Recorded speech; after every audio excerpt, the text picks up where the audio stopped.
बिस्मिल्लाहिर्रहमानिर्रहीम। अस्सलाम वालेकुम एवरीवन। मेरा नाम मोहम्मद वसीम अनवर है और मेरा ताल्लुक लाहौर पाकिस्तान से है और मैं ऑन पैसिव का प्राउड फाउंडर हूँ। रमज़ानुल मुबारक में जैसा कि आप सबको पता है कि हम वेबिनार कंडक्ट नहीं कर रहे हैं, लेकिन हमने इंटरव्यू का सिलसिला शुरू किया है। अब हम ऑन पैसिव के मुख्तलिफ फाउंडर्स को हम इंटरव्यू के लिए कॉल करते हैं और वह यहाँ के अपने बारे में बताते हैं और ऑन पैसिव के बारे में अपनी राय देते हैं। तो आज हमारी खुशकिस्मती है, आज जिन फाउंडर को हमने इंटरव्यू के लिए इनवाइट किया है उनका ताल्लुक इंडिया से है।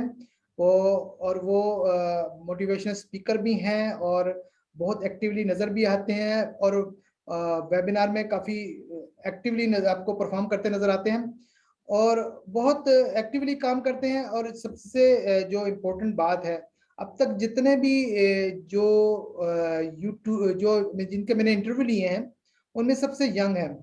तो वो अपनी एज के बारे में खुद ही जब हमसे सवाल किया जाएगा वो बताएंगे। तो ये यानी रिकॉर्ड में आ गया कि जितने भी इंटरव्यू में सबसे ज़्यादा यंग है। और बहुत अमेजिंग बात है कि आप इतनी कम उम्र में आपको इतना नॉलेज होना और आप किसी ऐसे प्लेटफॉर्म में आकर बात करना। तो मैं इनवाइट करना चाहूँगा मोहम्मद कैफ खान को। अस्सलाम वालेकुम कैफ भाई, आपका क्या हाल है? वालेकुम अस्सलाम वसीम सर, बहुत बढ़िया हूँ। आप कैसे हैं? अल्हम्दुलिल्लाह अल्हम्दुलिल्लाह। सबसे पहले तो आपको तो रमज़ान मुबारक हो। सबसे पहले जी जी, रमज़ानुल मुबारक हो जी जी आपको। जी, आपको भी रमजान मुबारक हो। और मैं शुक्रिया अदा करना चाहूंगा कि आपने मुझे इंटरव्यू देने के लिए यहाँ पे इनवाइट किया। आपका बहुत बहुत शुक्रिया। सर तो आपका थैंक यू। आप मुझे पता आप बहुत बिजी होते हैं, वेबिनार्स भी होता है, रमज़ान भी ऊपर से डबल डबल मसरूफियात, और फिर भी आपने अपने कीमती वक्त से वक्त निकाला और यहाँ आप मौजूद हैं। थैंक्स जी अगेन। अच्छा सर, हम यहाँ पर कुछ जनरली इंटरव्यू से मुराद ये कि कुछ आपके बारे में जानेंगे, कुछ ऑन पैसिव के बारे में आपकी राय लेंगे और तो ये हम सवाल का सिलसिला शुरू करते हैं। तो सबसे पहले तो ऑन पैसिव पे आने से पहले हम जानना चाहते हैं आपके बारे में। आप अपने बारे में बताएं कि आप कहाँ से आपका ताल्लुक है और आप क्या करते हैं, डिटेल बताइए प्लीज। और अपनी उम्र जरूर बताइएगा जो हमने शुरू में जिक्र बिल्कुल बिल्कुल किया। बिल्कुल। Thank you thank you thank you. Sir, मेरा नाम है मोहम्मद कैफ खान और मैं लखनऊ उत्तर प्रदेश इंडिया से रहने वाला हूँ। और मेरी एज जो है ना वो 22 ईयर है। और जैसे कि आप जानते होंगे नहीं जानते होंगे, मेरा लगभग 1 से 1.5 महीना पहले एक बर्थडे था। 4/3/2000। 4/3/2000 को मेरी बर्थडे डेट है, यानी कि आप समझ सकते हैं कि मैं 22 साल का हूँ। चले और मेरी बिलेटेड जो बर्थडे। ऑन पेसी में सर शुरुआत हुई थी वो 2020 में। बीका बिल्कुल बिलेटेड बिल्कुल बिल्कुल बिलेटेड 2020 सर। में हुई थी और मैं जून जी प्लीज। Ji sir. जून में मैं ऑन पेसी में आया। उससे पहले मैं क्या करता था, उससे अभी भी मैं उससे पहले एमएलएम करता था। हालांकि एमएलएम में बहुत पहले आ गया था। मैं 15 साल 7 महीने की उम्र में पहले ही नेटवर्क मार्केटिंग मैंने ज्वाइन कर ली। ये हद से ज्यादा एक उम्र होती है कि एक बच्चा जो है ना, जिसका 10th भी कंप्लीट नहीं हुआ है और वो एमएलएम फील्ड में आ गया है। हालांकि एमएलएम फील्ड में आने का कोई मेरा शौक नहीं था, क्योंकि वो फील्ड मेरे को अब गंदी लगने लगी। उस टाइम से ही गंदी लगती थी, लेकिन अभी भी वो गंदी फील्ड ही है। बहुत सारे लोगों को उसने बहुत कुछ बनाया। चलो उस खैर उस फील्ड की बात नहीं करता हूँ। लेकिन जहां तक कि मेरा जो जो सिस्टम था कि मैं उस फील्ड में आऊं, वो ये था कि मैं एक एज अ स्पीकर बनना चाहता था। मैं एक लोगों को मोटिवेट करना चाहता था। अगर मैं आज से 10 साल पीछे ले चलूं, मैं क्लास 5 में था, मेरे स्कूल में एक मोटिवेशन क्लास हुई थी। तो वहां पर एक मोटिवेशनल स्पीकर आए थे। तो मोटिवेशनल स्पीकर आए थे तो हम लोग क्लास में, सर क्या हुआ था कि हम लोग लगभग 15 से 20 लोग जेंट्स में शिफ्ट में थे और लेडीज लगभग 35 से 40 लगभग हम लोग, वही 50 से प्लस बच्चे थे। तो वो मोटिवेशनल क्लास हो रही थी। तो वहां पे 1 घंटे क्लास लेने के बाद में मैं 8-10 साल का बच्चा, तो मैंने तुरंत खड़ा हुआ लास्ट में कि आप क्या बनना चाहते हो, आप क्या बनना चाहते हो, आप क्या बनना चाहते हो। तो मैं तुरंत खड़ा हुआ, मैंने बोला कि सर मैं आपकी तरह बनना चाहता हूँ। तो जितने भी बच्चे थे मुझे छोड़ करके सारे हंसने लगे कि ये बंदा क्या बकवास कर रहा है। लेकिन सभी के वहां पे क्वेश्चंस के जो आंसर थे, मैं डॉक्टर इंजीनियर, तो मेरा शुरुआत से ही रहा। तो जब मैं सर उस नेटवर्क मार्केटिंग में, जब मेरे दोस्त का फोन आया कि यस कैफ, अभी तू 15.5 साल का है, पढ़ाई भी तू कर रहा है, तो यही है कि भाई तू ये जॉब के लिए कर रहा है ना। तो मैंने कहा बात तो सही है, लेकिन मेरी एज उतनी नहीं है। तो बोला कि सोर्स लगा दूंगा, तेरा जो सिस्टम है ना वो मैं सही करवा दूंगा, तू आ जा बस खाली। तो मैं वहाँ पे पहुँच गया, बोला कि ऐसा है कि बस आ जाओ, कुछ थोड़ा-सा जो आपकी एज है ना, थोड़ा-सा ले दे के काम हो जाएगा, ऐसा नहीं हो जाता है काम। तो मैंने सोचा कि चलो जॉब है, चलते हैं। तो अपना लखनऊ में ही प्रॉपर 40 किलोमीटर दूर मैं वहाँ पे पहुँच गया। 15 साल का बच्चा, एक 15 साल 7 महीने का बच्चा वहाँ पर पहुँचा और मैं देख रहा हूँ सेमिनार वहाँ पे चल रहा है। मुझे सर मैं बताऊँ कि मुझे कुछ नहीं अच्छा लगा। मुझे वो जो चेक्स दिखाए जाते हैं, पहले दिखाए जाते थे, आज से लगभग 5-7 साल पहले, शायद अब दिखाए जाते हैं नहीं, मुझे तो नहीं मालूम है। बट वो बहुत बड़े-बड़े वो डिजिटल टाइप में चेक दिखाए जाते हैं, स्क्रीनिंग भी कराई जाती है। तो मुझे वो चेक भी नहीं अच्छे लगे, क्योंकि बहुत सारे लोगों को बोलते हैं ना कि वो जो चेक अच्छे लगे, मुझे क्या चीज़ अच्छा लगा, मुझे वो जो बंदा बोल रहा था, जो बंदा वो समझा रहा था, मुझे उसकी जो चीज़ थी ना, मुझे वो बहुत अच्छा लगा कि यार मुझे तो यही बनना था ना। मुझे तो लोगों को सिखाना ही था ना। तो मैंने उसको जॉइन किया और मैं बताऊँ कि 6 महीने 4 दिन के बाद में मैंने वो फर्स्ट कंपनी को मैंने छोड़ दिया। और छोड़ने के बाद में सर ऐसा हुआ कि उस कंपनी ने मुझे बहुत कुछ सिखाया, हालाँकि बहुत कुछ नॉलेज दिया। एज़ अ स्पीकर एक मैं बता रहा हूँ कि सर मैं 15 साल 7 महीने की उम्र में नेटवर्क मार्केटिंग जॉइन किया। विदिन 3 मंथ मैंने 500 लोगों को खड़े होकर के वहाँ पर मैंने मीटिंग लेना स्टार्ट कर दिया। तो उस कंपनी ने मुझे ये दिया कि सामने मैं जो एक ऐसा मैं बंदा था कि मेरे घर में मेहमान गेस्ट आ जाते थे ना, तो मैं अगर घर के अंदर हूँ तो बाहर नहीं निकलना, बाहर हूँ तो घर के अंदर नहीं आना, इतना शर्मीला टाइप में बंदा था। तो उस बोल सकता हूँ कि इस सब फील्ड में आकर के मुझे ऐसा सर लगने लगा कि ना कि मैं जिनसे बात नहीं कर पाता था, उनसे आज इतना बात करता हूँ कि बस बिल्कुल कि भाई भाई फ़ोन रख दे, तेरे तू दिमाग खा जाता है, बस जल्दी से फ़ोन रख दे। तो बस तरीका आ गया है बोलने का कि लोगों को बातचीत करने का। और सबसे अच्छी चीज़ है कि उस वजह से आज मैं ऑन पेसिव जॉइन हूँ। अगर मैं उस फ़ील्ड में ना जाता, तो शायद मैं ऑन पेसिव नहीं कर पाता। धीरे-धीरे सर मेरी शुरुआत होती गई और मैं एमएलएम भी बहुत ज़्यादा नहीं किया। 2-4 कंपनी करके कुछ सक्सेस भी नहीं मिली। फिर उसके बाद में मैंने सर यूट्यूब स्टार्ट किया। यूट्यूब की जर्नी बहुत कम लोग जानते होंगे कि इससे पहले मेरा जो यूट्यूब चैनल था, बहुत सारे कम लोग जानते हैं। हालाँकि जो मेरे वेबिनार में आते हैं, वो सर जानते होंगे कि इससे पहले जो यूट्यूब चैनल था, वो बहुत ग्रो था मेरा चैनल। यूट्यूब चैनल स्टार्ट किया, जो मोटिवेशनल स्पीकर बनने का जुनून था, वो मैंने यूट्यूब पर स्टार्ट कर दिया। मैंने कहा यहाँ पे मैं लोगों को मीटिंग दूँगा तो 500 लोग सीखेंगे। यूट्यूब पे देगा सिखाऊँगा तो 5,000, 5 लाख, 5 करोड़ जितना भी मेरे अंदर कंटेंट में जो मेरे दम होगा वो सीख पाएँगे। मेरे दोस्त मैं यूट्यूब पर स्टार्ट किया, 2017 में फर्स्ट मेरा चैनल का फर्स्ट वीडियो पहुँचा। लगातार मेहनत करते चला गया, कुछ हासिल नहीं हुआ। मैंने कहा बड़ा टफ है यूट्यूब, ये कुछ नहीं हासिल होने वाला। लेकिन कहते हैं ना कि जब आप करते हो तो उसका एक ना एक दिन ऊपर वाला फल ज़रूर देता है। तो फल मिला। 1.5 साल के बाद मेरा एक वीडियो वायरल हो गया और इतना ज़्यादा वायरल हुआ कि जिस पर मात्र 1 महीने के अंदर 4.6 मिलियन व्यूज़ आ गए और मेरी लाइफ़ चेंज हो गई कि यस अरे यार ये तो बहुत अच्छा हो गया। और वो चैनल का नाम था एमके मोटिवेशन। तो एमको मोटिवेशन नाम था और मैंने बहुत मतलब बोल सकते हैं ना कि सक्सेस को ध्यान से देख रहा था कि यस इस तरीके से मिलती है। काफ़ी अच्छे रिलेटिव दोस्त मिलते चले गए कि यस डेफ़िनेटली ये तो बहुत अच्छी चीज़ है। लेकिन कहते हैं ना कि हीरे की जब तक घिसाई नहीं होती, तब तक कि वो अनमोल चमकदार नहीं होता। मैं वो बोल सकते हैं ना कि उड़ने लगा था। एक एक तो समझ कम थी, एक तो उम्र कम है इसीलिए समझ कम थी। सब कुछ भूल गया, सक्सेस क्या होती है, किस तरीके से मिली थी, सब भूल गया और बेसिकली दिन आ गया 2020 मई का और मेरा चैनल यूट्यूब ने टर्मिनेट कर दिया 97,000 सब्सक्राइबर पर। एक एक हफ्ते के अंदर 7 डेज़ के अंदर 4 स्ट्राइक यूट्यूब ने डाल दी। मुझे खुद नहीं मालूम कि क्यों स्ट्राइक डाल दी। तो टर्मिनेट हो गया चैनल। विदिन मैं बताऊँ तो 15 दिन तो मैंने खाना भी नहीं खाया कि अब मैं क्या कर दिया। मैंने उस चैनल से बहुत अर्निंग की, लेकिन फिर बोलते हैं ना कि बस चलता गया और फिर ऑन पैसिव करते गए, सीखते गए। उसके बाद में बहुत सारे और भी मेरे सेकंड चैनल्स थे। तो फिर यूट्यूब से एकदम मन सा हल्का हो गया कि यार पता नहीं मैं कर पाऊँगा या नहीं कर पाऊँगा। लेकिन एक जुनून था कि यस मुझे मुझे लोगों की लाइफ में चेंजिंग लानी है। जो मैंने सीखा है, बुक्स जो मैंने पढ़ी हैं, जो मैंने लाइफ में एक्सपीरियंस किया है, तो वो मुझे लोगों को सिखाना है, किस तरीके से सिखाना है। फिर मैंने बस सिखाना स्टार्ट कर दिया। मैंने 15 दिन गैप लिया, जो 15 दिन जो मेरा फ्रस्ट्रेट से, मेरा जो इरिटेट, मेरा जो महसूस हुआ, मैंने कहा चलो कोई बात नहीं, ये तो ज़िंदगी ही चलती रहती है। सेकंड चैनल स्टार्ट किया जिस पर आप सभी लोग ऑन पीसी के वीडियोज़ देखते हैं हालांकि उस पे बहुत सारे ऐसे वीडियोस हैं जो मोटिवेशन वीडियोस हैं, IAS motivation videos, army motivation videos and बहुत सारे वीडियोस हैं। मैंने इसलिए वो वीडियोस बनाना स्टार्ट किए थे कि फिर से वही चीज करूं। लेकिन फिर एक दिन मेरा फोन आता है, क्योंकि मैं बेसिकली मैं ऑन पेसी से पहले एक एफिलिएटर था, मैं एफिलिएट मार्केटिंग करता था। तो मुझे एक फोन आता है राजस्थान से, अननोन पर्सन थे, अभी तो बहुत अच्छे दोस्त बन चुके हैं, जिनका नाम है रोशन सुथार। मैं उनके बड़े रिस्पेक्ट करता हूँ, बड़े अच्छे लीडर हैं और उनके अंदर लीडरशिप है। लगभग 25 से 30 साल से उन्होंने नेटवर्किंग की है। फोन आया, मैंने उनको एफिलिएट के बारे में बताया कि एफिलिएट मार्केटिंग क्या होती है, तो उन्होंने बात बात में बोल दिया कि ऑन पेसिव है ना अपना फ्यूचर, तो प्रेजेंट के लिए बता दो, कोई दिक्कत नहीं।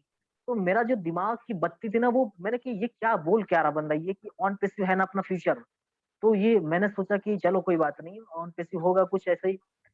फिर मैंने उनको सेकेंड टाइम फोन किया कि यस सर, अभी आपने एफिलिएट का कोर्स अभी बाय नहीं किया है। तो वो बात बात में बोलते ना, एक लीडर की एक खासियत होती बात बात में अपनी बात को रख देना। तो मैं सोच रहा हूँ मैं कि ये ऑन पेसिव बीच बीच में क्यों बोल रहा हूँ, मीटिंग का लिंक भेजो मेरे को। मीटिंग का लिंक भेजा गया। फर्स्ट शुरुआत में ही ऑन पेसिव की मीटिंग स्टार्ट हुई थी इंडिया में, और मुझे मालूम नहीं था कि वो आई थिंक वो 10 से 15 दिन ही हुए थे, सॉरी 1 सेकेंड। तो 10 से 15 दिन ही हुए थे उस मीटिंग को। और कहीं ना कहीं मैं उस मीटिंग को गया और वहां पर जसवंत सिंह जस्सी सर वहां पर मौजूद थे। और जसवंत सिंह जस्सी सर मौजूद थे, तो मुझे लगा कि यस, ये बंदा मुझे कुछ जाना पहचाना लग रहा है, उनकी बातों में मुझे बहुत सच्चाई लग रही है। तो मैंने उनको सुना और सुनने के बाद में मुझे लगा कि यस डेफिनेटली ये जो बोल रहे हैं ना, ये वाकई में कुछ अलग चीज है, ये वाकई में कुछ लोगों की चेंज करने वाली लाइफ है। तो वहां पे उस टाइम पर कुछ अलग प्लान चल रहा था, तो वीडियोस वगैरह देखी। तो मेरे को लगा कि यस डेफिनेटली मैं इसको स्टार्ट करूं। तो मैंने कहा कि चलो कोई बात नहीं है, मैंने इसको स्टार्ट किया और एंटर किया मैंने सर उसको। एंटर करने के बाद में फिर जब से देखा कि विद इन मैंने 3 महीने के बाद में जब मेरे को इसको पूरा समझ में आया कि ये जिस चीज को मैंने ज्वाइन किया है ना सर, जिस चीज को मैं ज्वाइन कर रहा, मैंने मैंने जो जबरदस्ती सामने वाले बंदे की बात को मैंने मीटिंग का लिंक मांगा, ये मैंने ज्वाइन क्या कर लिया, वाकई में ये चीज मुझे मिल क्या गई। अरे मैं दिमाग की बत्ती मेरी जली। मैंने कहा अरे भाई, ये दुनिया की चीजें छोड़ो। और मेरा एक यूट्यूब चैनल था जिस पर मैं वीडियो बनाता था। मैंने कहा जब लोगों की ब्लेसिंग ही करनी है, लोगों की चेंजिंग ही करनी है, तो माय डियर फ्रेंड्स, मुझे ऑन पीसीयू को प्रमोट करना पड़ेगा। और तब से लेकर के आज तक की तकरीबन 780 से भी ज्यादा वीडियोस में बना चुका हूँ ऑन पीसीयू के। और माय डियर फ्रेंड्स, मैं आज तक इसको प्रमोट कर रहा हूँ। इसलिए नहीं प्रमोट कर रहा हूँ कि मेरी टीम बने, इसलिए नहीं प्रमोट कर रहा हूँ कि मेरी यहाँ पर से ग्रोथ हो, इसलिए प्रमोट कर रहा हूँ कि मेरी एक वीडियो से, मेरे एक वेबिनार से, कि सामने वाला बंदा अगर संतुष्ट हो गया, सामने वाले बंदे को अगर ये समझ में आ गई, तो उसकी पूरी लाइफ सुधर जाएगी। और इसका क्रेडिट जो मैंने बीड़ा उठाया था कि लोगों की लाइफ में चेंजिंग लाना है, तो वो मैं आज भी कर रहा हूँ। तो थैंक यू। मेरी बस यही था कि आज तक इसको प्रमोट कर रहा हूँ। जबरदस्त जबरदस्त। सॉरी सॉरी वसीम सर, थोड़ा लाइट का प्रॉब्लम मैंने आपको शुरुआत में नो बताया नो था, तो नो कोई नो इश्यू इशू, तो नहीं उसमें। No issue sir. अच्छा, जबरदस्त है। बल्कि आपकी जो लाइफ स्टोरी है कई यंगस्टर के लिए काफी मोटिवेशन का बायस बनेगी। और हम जो यंगस्टर, आप जैसे यंगस्टर आई थिंक होने, मैं उनको प्रेज करता हूं कि इतनी अर्ली एज में जो लोग सोचते हैं अपने फ्यूचर का बारे में। अब नॉर्मली क्या होता, हमें कुछ पता ही नहीं होता हमने करना क्या है, और काफी आपका एज पीरियड गुजर जाता है तब आप ये चीजें करना शुरू करते हैं। आपकी और मेरी लाइफ स्टोरी में थोड़ा कुछ सिमिलरिटीज हैं कि मुझे भी सिखाने का शौक है। और मैं भी, मुझे बड़ा शौक है लोगों को सिखाऊं, गाइड करूं, क्योंकि इल्म को सीखना और सिखाना तो हमारे ईमान का हिस्सा भी है और एक सवाब का काम भी है। और ये अब आपने एक बात बताई थी कि आपका यूट्यूब चैनल टर्मिनेट होगा, लेकिन आपको वरी करने की जरूरत नहीं है, क्योंकि जितने भी ये प्रोसीजर होते हैं तो जो आप दूसरों को सिखाते हैं, अगर आपको रिस्पॉन्स ना भी मिले लेकिन आपको नॉलेज गेन होता है। आप देखें कि उसके बाद, क्योंकि अभी मैं वेबिनार करता हूँ, काफी लोगों को मैं गाइड करता हूँ विदाउट एनी एक्सपेक्टेशन, यानी कोई तवक्को नहीं रखता कि मैंने क्या करना है, इससे मुझे क्या मिलेगा, लेकिन मेरा खुद ही इल्म में इजाफा होता है। तो यही मैं लोगों को भी मैं रिकमेंड करता हूँ कि भाई आप वेबिनार देखा करें और बार बार देखा करें। आपके जो क्वेश्चंस है, जो क्वेरीज हैं, वो खत्म हो जाएंगी, क्योंकि एक दफा देखने पर हमें हर चीज का हमें नहीं पता चलता, हमको बार बार देखना पड़ता है। अभी भी हम या आप या कई लोग जो जिनके कॉन्सेप्ट क्लियर हैं, वो भी इसलिए कि वो रेगुलर मीटिंग अटेंड करते हैं ऑन पैसिव की, और जितने भी वेबिनार होते हैं उनको देखते हैं। तो ये चीजें यानी उनके नॉलेज का बायस बनती है, इसलिए उनको कोई कंफ्यूजन नहीं होती, कोई ऐसा नेगेटिव क्वेश्चन उनके जहन में नहीं आता, क्योंकि वो एक कनेक्टेड रहते हैं तमाम चीजों से। तो अच्छा क्या भाई ये बताइए कि ऑन पैसिव की अगर हम डिफाइन करें तो ये हम कहते हैं एक आईटी कंपनी है और एआई कंपनी है, और ये एक एमएलएम कंपनी नहीं है। तो मुझे इन तीनों चीजों को डिफाइन कर दें कि हम जब कहते हैं ये एमएलएम नहीं है तो हमें इसका क्या बेनिफिट है, और ये आईटी और एआई क्या चीज है, क्योंकि हमारी कंपनी इसी पर बेस करती है। इसलिए मैं उन लोगों के लिए जो फर्स्ट टाइम ये इंटरव्यू देख रहे हैं या वीडियो देख रहे हैं, ताकि उनकी नॉलेज में इजाफा हो। जी बिल्कुल, बिल्कुल सर, बिल्कुल सर। जब मेरे को भी ज़्यादा इस चीज़ के बारे में नॉलेज नहीं था हालाँकि, लेकिन अब तो 2 साल हो गया है। जब मेरे को ये कॉन्सेप्ट के बारे में सर जब मैंने सुना कि ये कोई एमएलएम कॉन्सेप्ट नहीं है, तो मुझे लगा कि एमएलएम कॉन्सेप्ट नहीं है मतलब क्या, ये तो यहाँ पे तो वही है काम ना कि भाई लोगों को लाओ और पैसा कमाओ। मुझे फर्स्ट टाइम ये एक शब्द यूज़ करने को मिला, एआई। मुझे नहीं पता था कि एआई क्या होता है। आर्टिफिशियल इंटेलिजेंस टेक्नोलॉजी मुझे नहीं पता था क्या होता है। फिर मैंने धीरे-धीरे इसको स्टडी करना शुरू किया कि यस ये चीज़ एआई क्या होती है? तो आर्टिफिशियल इंटेलिजेंस टेक्नोलॉजी क्या होती है? ये कौन-सी एक टेक्नोलॉजी है? मुझे पता चला कि यस डेफिनिटली ये टेक्नोलॉजी के साथ जुड़ करके ये वाक़ई में ये कोई एमएलएम कॉन्सेप्ट नहीं है। तो मैंने इसको सर जॉइन किया और इसके लिए जो ये आप पूछ रहे हो कि ये IT and AI, sir IT जो एक टेक्नोलॉजी है, उसको टेक्नोलॉजी के साथ में जब कोई जैसे कि अभी blockchain technology and 3D printing, इन सब से जो जुड़ कर के एक अपर लेवल की टेक्नोलॉजी है, उसको बोलते हैं एआई टेक्नोलॉजी, जो कि ये 5th जनरेशन की टेक्नोलॉजी है।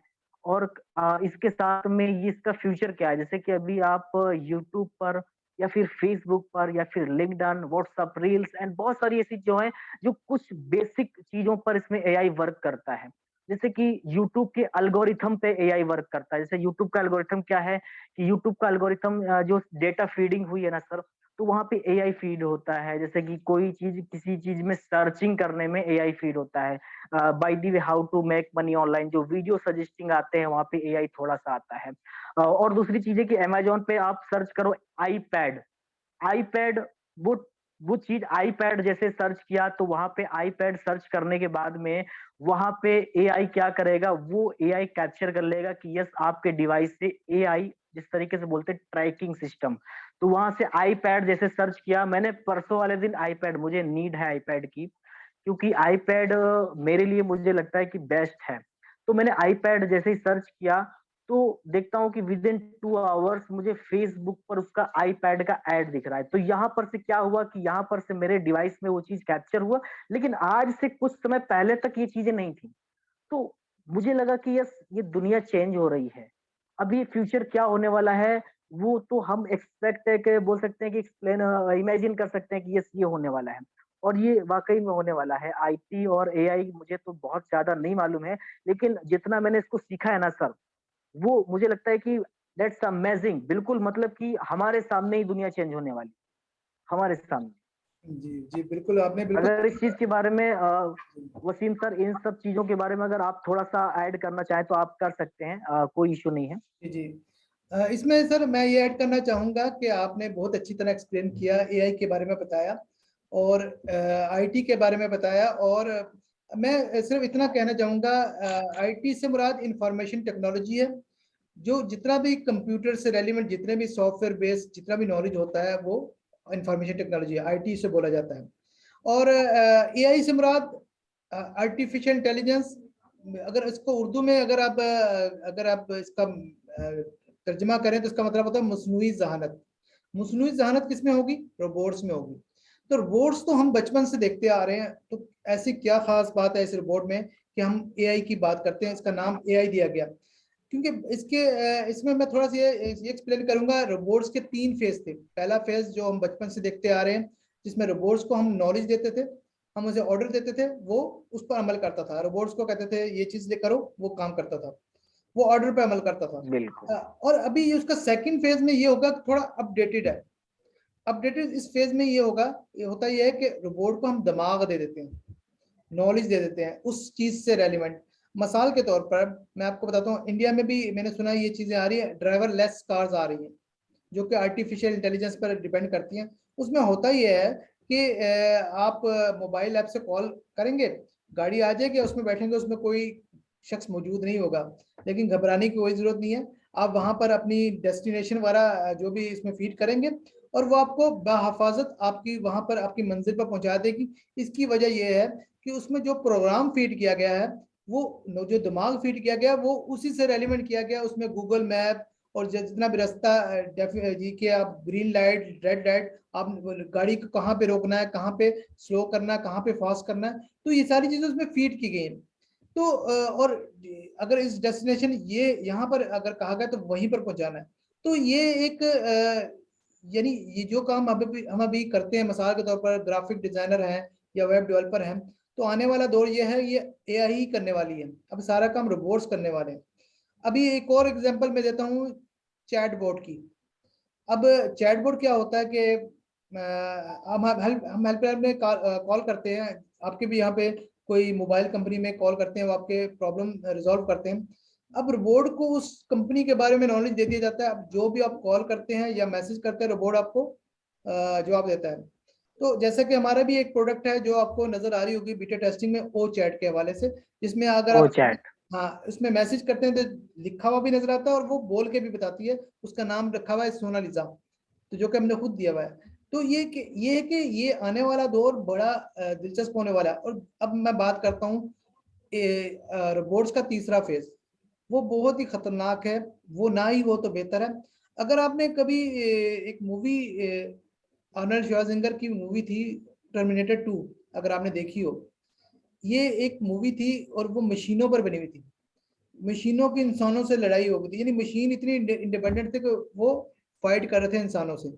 तो वो अगर हम मशीनों को इस काबिल बना देंगे तो वो हमारे लिए नुकसानदेह साबित हो सकता है। तो वो तीसरा फेज है जिसके बारे में हो रहा है, कोशिशें हो रही हैं। लेकिन के आपको पता है इंसान ही अच्छी चीज बनाता है, इंसान ही बुरी चीज बनाता है, एटम बम भी इंसान ने ही बनाया, तो सारे काम इंसानों की हैं। तो अभी वाला फेज तो ये हमारे लिए काफी मालूमाती है, लेकिन ये है कि हमने जो चीज फीड करनी है रोबोट को, उसने वही काम करना है। अगर गलत चीज फीड करेंगे तो वो गलत काम करेगा, अगर सही चीज फीड करोगे तो सही काम करेगा। हर रोबोट भी ठीक नहीं होता, ठीक है, लेकिन ये कि उसका जो कंपनी का जो पैटर्न होता है, स्ट्रेटेजी होता है, प्लान होता है, वो डिसाइड करता है इसको कैसे काम करना है। और इस कंपनी को इसलिए भी ये डिफाइन किया जाता है एमएलएम, मल्टी लेवल मार्केटिंग, जैसे कि आपका भी एक्सपीरियंस है कि एमएलएम में एक ड्रॉबैक ये होता है कि वहां पर अगर आप किसी को अपने रेफरेंस से ज्वाइन कराते हैं आपको कमीशन मिलता है।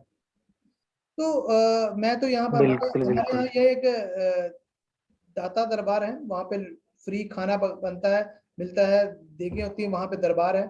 तो मैं उनकी एग्जांपल ये देता हूँ कि कोई आपको ये जॉब दे रहा है कि आप दाता दरबार जाओ, आपको जॉब है, वहां से देग ले आओ और उसमें से एक प्लेट ले लो, यानी देग भी आपसे मंगवानी, सही उसकी बात है। प्लेट आपको दे रहे हैं। तो नेटवर्किंग वाला काम ऐसे ही होता है। तो ये आप उनके लिए काम कर रहे हो तो ज्यादा फायदा उनको दे रहे होते हैं। तो लेकिन इसमें है कि अगर आप काम कर रहे हैं तो गुड, अच्छी बात है, लेकिन हर शख्स काम नहीं करता है। अगर आपकी टीम में से अगर आप 5-10 लोग ज्वाइन भी करवा दिए मेहनत करके, अगर वो आगे काम नहीं करते, आपका अर्निंग स्टक हो जाती है। तो एमएलएम का ये ड्रॉबैक है। तो हमारे यहाँ पर एआई की बात जो कर रहे हैं और ये आईटी की बात कर रहे हैं, तो आईटी कंपनियां तो काफी हैं, एआई की वजह से यहाँ पर सारा काम रोबोट के जिम्मे हो गया। जो नेटवर्किंग है, जो हमें सरदर्दी होती थी कि हमने ये काम करना है, वो रोबोट के जिम्मे हो गया। जो हमें बिल्कुल। दूसरी चीजें होती थी कि हमें ये काम करना पड़ेगा। अब ये देखिए आप अब अमेजोन में भी एक भाई की सुबह बात हुई थी, वो अमेजोन में काम करते हैं। हमारी भी आपकी भी अक्सर आपने सुना होगा अमेजोन में काम करना चाहिए, क्योंकि आप एफिलिएट मार्केटिंग करते रहे हैं। तो मैं भी लोगों को कहता था आप एफिलिएट मार्केटिंग करें, अमेजोन में काम सीखें। अमेजोन में हर शख्स कामयाब नहीं होता, क्योंकि इसके लिए टूल्स को अब समझना पड़ता है, स्ट्रेटेजीज होती हैं, और आपने देखा होगा उसमें कामयाब होने वाले लोगों की रेशियो कम होती है। लेकिन हमें यहाँ पे ये बेनिफिट है ऑन पैसिव में कि यहाँ पर अनपढ़ है, पढ़ा लिखा है, समझदार है, नासमझ है, जिसको कुछ भी नहीं पता, उसके लिए सारा काम रोबोट कर रहे हैं। अमेज़न जैसा काम कर रहे हैं, एफिलिएट मार्केटिंग कर रहे हैं, रोबोट कर रहे हैं। अमेज़न जैसा बिज़नेस जो स्ट्रेटजी यूज़ कर रहे हैं, रोबोट कर रहे हैं। आपने जस्ट कमीशन लेना है, यानी इससे ज़्यादा बेहतर काम हमें मिल ही नहीं सकता। तो नेक्स्ट मैं आपसे पूछना चाहूँगा कि ऑन पैसिव के प्रोडक्ट के बारे में बताएं। हम ऑन पैसिव की प्रोडक्ट की बात करते हैं, हम कहते हैं डिजिटल प्रोडक्ट, डिजिटल टूल, तो कुछ लोग कंफ्यूज हो जाते हैं, ये पता नहीं कौन से टूल हैं, ये कौन सी प्रोडक्ट है, तो इसके बारे में बताएं। और सुनने में आया कि ऑन पैसिव में फिजिकल प्रोडक्ट्स भी हैं, तो इसके बारे में अगर आप अपनी कोई राय दें तो प्लीज। बिल्कुल बिल्कुल sir. Digital product digital product जैसे लाइक दैट, अभी आप उसको डिजिटल तरीके से यूज कर रहे हो, जैसे कि अपने मोबाइल, लैपटॉप, सॉफ्टवेयर। जैसे कि अभी आप डिजिटल, और हर एक इंसान के मोबाइल में क्या होता है, Facebook, Instagram, Twitter, LinkedIn, YouTube, Google, ये क्या है, डिजिटल प्रोडक्ट है। ये एक सॉफ्टवेयर है। सॉफ्टवेयर क्या होता है, सॉफ्टवेयर को हम यूज तो कर सकते हैं बट छू नहीं सकते, तो जिसको क्या बोलते हैं, ये डिजिटल तरीके से चलते हैं। एक हार्डवेयर होता है, हार्डवेयर को हम छू सकते हैं, देख सकते हैं, बना सकते हैं, ये क्या होता है, ये हार्डवेयर होता है। और ये सॉफ्टवेयर है। तो जितने भी डिजिटल टूल्स आप अभी अभी मैं भी यूज कर रहा हूँ, आप भी यूज कर रहे हो, ऑलमोस्ट जितने भी देख रहे हैं वो सब यूज कर रहे हैं। Instagram, Twitter, LinkedIn and all about, बहुत सारे एप्लीकेशंस, बहुत सारी कंपनी मोबाइल में चलाते हो। तो इन सब को यूज करने का सबसे जो हमारे लिए बेस्ट प्लेटफॉर्म क्या लगता है, फेसबुक। सबसे ज्यादा अगर आदमी यूज करता है तो फेसबुक यूज करता है। तो फेसबुक यूज कर रहा है, तो फेसबुक यूज करने के साथ साथ उसको उसका प्रोडक्ट है इंस्टाग्राम। इंस्टाग्राम, व्हाट्सअप, ये बाद में खरीदे गए प्रोडक्ट हैं, तो इनका ये प्रोडक्ट है, तो यूज कर रहा है। तो ये क्या कहलाते हैं, ये डिजिटल सर प्रोडक्ट कहलाते हैं, जो हम अपने मोबाइल में, अपने कंप्यूटर में, अपने लैपटॉप में, अपने पीसी में इसको यूज करते हैं। हालांकि इनको हम छू नहीं सकते, बट इसको यूज कर रहे हैं, ये हमें सेवाएं दे रहे हैं, डिजिटल तरीके से हमें सेवाएं दे रहे हैं, फ्री ऑफ कॉस्ट सेवाएं दे रहे हैं। बट हमारे जो टूल्स होने वाले हैं, ये सेवाएं ही सिर्फ दे रहे हैं। ऑन पीसी को जो डिजिटल टूल्स होने वाले हैं, वो डिजिटल सेवाएं तो देंगे ही देंगे। सपोज दैट अभी आप फेसबुक, मैंने एक एग्जांपल लिया, Instagram, Twitter, LinkedIn and all about पूरा सोशल मीडिया मैंने ले लिया। तो ये जो पूरा सोशल मीडिया है, उसके लिए सिर्फ एक प्रोडक्ट, ओनेट, एंड जो wallet, GPay, Google Pay, PhonePe, and इसके लिए O wallet, ONet and social media and O wallet, हमारा पूरा ये मनी ट्रांजेक्शन करने के लिए। तो ऑल अबाउट जो भी चीजें आप यूज कर रहे हो आज, जो आप जीपे, गूगल पे से जो आप सेवाएं ले रहे हो, वो ओ वॉलेट आपको सेवाएं देगा, बल्कि उससे ज्यादा फीचर्स में। ओनेट एक एक सोशल मीडिया है, जो आप डिजिटल टूल्स अपने मोबाइल में आप यूज कर रहे हो, वो पूरा बोल सकते हैं कि बंडल, बोल सकते हैं कि फेसबुक अलग यूज कर रहे हो, इंस्टाग्राम अलग यूज कर रहे हो, आप ये यूट्यूब पर वीडियोस अलग देख रहे हो, ये सब्सक्रिप्शन अलग लिया हुआ है, फेसबुक पर प्रोफाइल अलग बनाई हुई है, वीडियोस अलग। तो पूरा ओनेट एक बंडल वर्जन में। और कहीं ना कहीं इन सब टूल्स को जो यूजर्स यूज कर रहे हैं ना, तो कहीं ना कहीं उनको कुछ भी प्रॉफिट ही आज तक नहीं है। सपोज दैट मुझे तो प्रॉफिट नहीं हुआ अभी तक फेसबुक और इंस्टाग्राम यूज करने का। हालांकि बहुत सारे जो बड़े बड़े सेलिब्रिटी हैं वो प्रॉफिट लेते हैं, लेकिन उनका प्रॉफिट एक नॉर्मल कुछ नंबर्स में है। जैसे कि किसी का फेसबुक का पेज है बहुत बड़ा हो गया, मिलियंस ऑफ उनमें फॉलोअर्स हो गए, तो उनका पेज मोनेटाइज हो जाता है, तो उनको कुछ हद तक ही उनको इनकम देना शुरू कर देता है फेसबुक। लेकिन हर एक इंसान को इनकम नहीं दे सकता। इंस्टाग्राम हर एक इंसान को इनकम नहीं दे सकता। यूट्यूब हर एक इंसान को इनकम नहीं दे सकता। लेकिन जो हमारे टूल्स बनने वाले हैं, वो लोगों की, देखो ऑन पेसिव क्या है माय डियर फ्रेंड्स, ऑन पेसिव मैंने कहीं पढ़ा हुआ था और अपना पर्सनल एक्सपीरियंस भी है, कि दुनिया का सबसे बड़ा बिजनेस जो आप देखते हो, वो प्रॉफिट को देखकर नहीं बना, बल्कि प्रॉब्लम को देखकर बना है। और ऑन पेसिव क्या हो रहा है, ऑन पेसिव प्रॉफिट को देखकर नहीं बन रहा है। यहाँ पर अभी कभी पैसों की बात नहीं, भी लगभग 30 मिनट हो गए हैं, कभी पैसों की बात नहीं हुई। यहाँ पर सिर्फ आपकी प्रॉब्लम की बात हुई है, कि आप कौन सी प्रॉब्लम को फेस कर रहे हो, और ऑन पैसिव आप सबकी, हमारी सबकी प्रॉब्लम को दूर करने के लिए आ रहा है। तो कहीं न कहीं इसके जो प्रोडक्ट होने वाले हैं, इन सब में बहुत सारी कमियाँ हैं। इन अभी अभी मार्केट में क्या है, हर एक इंसान पैसिव इनकम करना चाहता है, लेकिन उसके पास कोई ऑप्शन ही नहीं। तो ऑन पैसिव सभी लोगों को एक पैसिव इनकम देने के लिए आ रहा है। उसके टूल्स, उसके जो प्रोडक्ट होने वाले हैं वो पैसिव इनकम के ज़रिए उसको वहाँ से वो ले सकते हैं। और जो उसके फिजिकल टूल्स होने वाले हैं, physical tools like that army से रिलेटेड भी एज सर ने एक बार वेबिनार में बोला था। हालाँकि अभी उसको बताया नहीं गया कि हमारा क्या होने वाला है, हमारा हमारा कोई तेल शैम्पू नहीं होने वाला है कि तेल आप जैसे प्रोडक्ट बेस में होता है कि तेल आप बेचो जा करके, आप ये बेचो जा करके। तो ऐसा कुछ नहीं होने वाला बट हालाँकि बहुत सारे मुझे तो नहीं बताया गया। एक बार हाँ, बात हुई थी कि हम एक ऐसी चीज़ को बनाएँगे जो बिना लाइट के वो चलेगी। जैसे कि टीवी के बारे में आई थिंक बात हुई थी, रेफ्रिजरेटर के बारे में बात हुई थी। तो मुझे लगा कि ये ऐसा हो सकता है क्या? मैं तो ऑन पैसिव है तो भाई मुमकिन है, हो सकता होगा।